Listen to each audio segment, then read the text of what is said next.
The definition of rapport is reducing the difference between oneself and another at unconscious levels to promote a harmonious relationship. Rapport is the basis and foundation of every meaningful interaction between two or more people.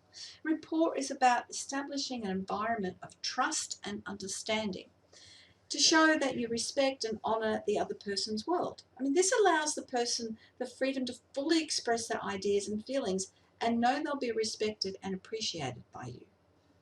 By employing the right techniques to authentically build rapport, such as pacing, matching, or mirroring, with practice, you will learn to recognize how best to connect with your clients.